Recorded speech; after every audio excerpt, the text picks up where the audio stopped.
اعوذ باللہ من الشیطان اللعین الرجیم بسم اللہ الرحمن الرحیم ثم بعثنا من بعدهم موسیٰ وہارون الی فرعون وملئہ بآیاتنا فاستکبروا وکانوا قوما مجرمین۔ صدق اللہ العلی العظیم۔ السلام علیکم ورحمۃ اللہ وبرکاتہ۔ اللہ تبارک و تعالیٰ کا شکر ہے کہ سورہ مبارکہ یونس کی آیت نمبر 75 کی تلاوت کا میں نے شرف حاصل کیا، جس کا ترجمہ یہ ہے کہ پھر ہم نے ان کے بعد موسیٰ اور ہارون علیہ السلام کو فرعون اور اس کے سرداروں اور بڑے آدمیوں کی طرف اپنی دلیلوں کے ساتھ بھیجا، مگر انہوں نے تکبر کیا کیونکہ وہ بڑے گناہ گار لوگ تھے۔ عزیزان محترم، انسان تکبر جب کرتا ہے جب وہ اپنے آپ کو بڑا سمجھنے لگتا ہے۔ اسی لیے اللہ تعالیٰ کی معرفت کا ہمیں رسول اور آل رسول علیہ السلام نے حکم دیا ہے کہ جس حد تک معرفت پروردگار تم حاصل کر سکتے ہو اس کی کوشش کرو۔ سورہ مبارکہ بنی اسرائیل کی آیت نمبر 111 میں ارشاد الہی ہو رہا ہے کہ وَقُلِ الْحَمْدُ لِلَّهِ الَّذِي لَمْ يَتَّخِذْ وَلَدًا وَلَمْ يَكُنْ لَهُ شَرِيكٌ فِي الْمُلْكِ وَلَمْ يَكُنْ لَهُ وَلِيٌّ مِّنَ الذُّلِّ وَكَبِّرْهُ تَكْبِيرًا۔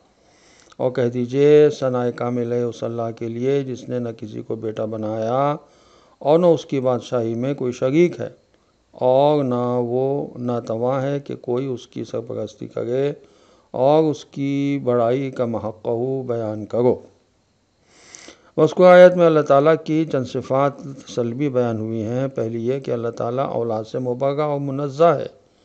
اس صفت سلبی کی تائید عیسائیوں اور یہودیوں کے باطل عقیدے کو رد کرتی ہے، اور اللہ تعالیٰ جو اللہ تعالیٰ کے فرزند کے قائل ہیں، اس کے علاوہ اللہ تعالیٰ کے شریک اور ہمسا کی بھی نفی ہے۔ اور عرب مشرکوں کے اعتقاد کو باطل قرار دیا گیا ہے۔ مزید کائنات کی خلقت اور آفرینش میں اللہ تعالیٰ کے مددگار اور ناصر کی نفی ہے، یعنی اللہ تعالیٰ کا اس جہان کی آفرینش اور خلقت میں کوئی مددگار نہیں۔ یہ عبارت دیگر اس آیت میں اللہ تعالیٰ کی کسی بھی مثل بعبارت دیگر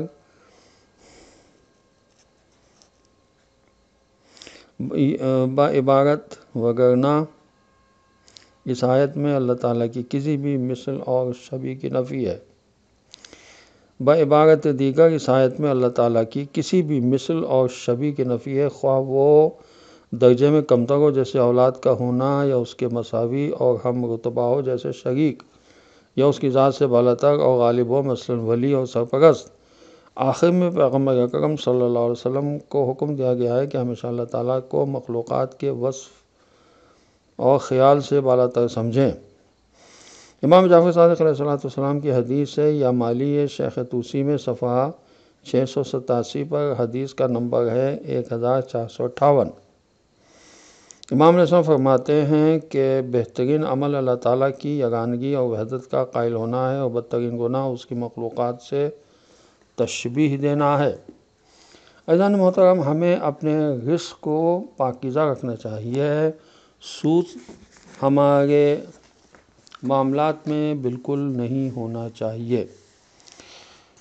کنز المال کی حدیث ہے جس کا نمبر ہے 8105۔ رسول خدا صلی اللہ علیہ وسلم فرماتے ہیں کہ آگاہ رہو کہ بہت بڑا سود عزتوں کی گالی دینا ہے۔ بدترین گالی کسی کو ننگی گالی دینا ہے، اسے بیان کرنے والا بھی گالی دینے والا ہوتا ہے۔ حضرت رسول خدا صلی اللہ علیہ وسلم کی حدیث ہے کنز المال میں جس کا نمبر ہے 8106۔ رسول صلی اللہ علیہ وسلم فرماتے ہیں کہ بہت بڑا سود یہ ہے کہ انسان گالی کے ذریعے اپنے بھائی پر اپنے آپ کو فضیلت دے۔ کنز المال کی حدیث ہے رسول خدا صلی اللہ علیہ وسلم فرماتے ہیں، حدیث کا نمبر ہے 8107، کسی مسلمان کی عزت کو ناحق گالی دے کر اس پر فوقیت حاصل کرنا بہت بڑا سود ہے۔ اللہ تعالیٰ سود کو مٹاتا ہے۔ بحر الانوار کی جلد 103 صفحہ 117 پر یہ حدیث ہے کہ حضرت امام جعفر صادق علیہ السلام کی خدمت میں عرض کیا گیا کہ کبھی ہم ایسا شخص بھی دیکھتے ہیں جو سود کے لحاظ سے بڑھتا رہتا ہے اور اس کا مال زیادہ ہوتا رہتا ہے، اس بارے میں آپ علیہ السلام کیا فرماتے ہیں؟ امام علیہ السلام نے فرمایا اللہ تعالیٰ اس کے دین کو مٹاتا رہتا ہے، اگرچہ اس کا مال بڑھتا رہتا ہے۔ اللہ ہمیں اس سے بچائے۔ والسلام علیکم ورحمۃ اللہ وبرکاتہ۔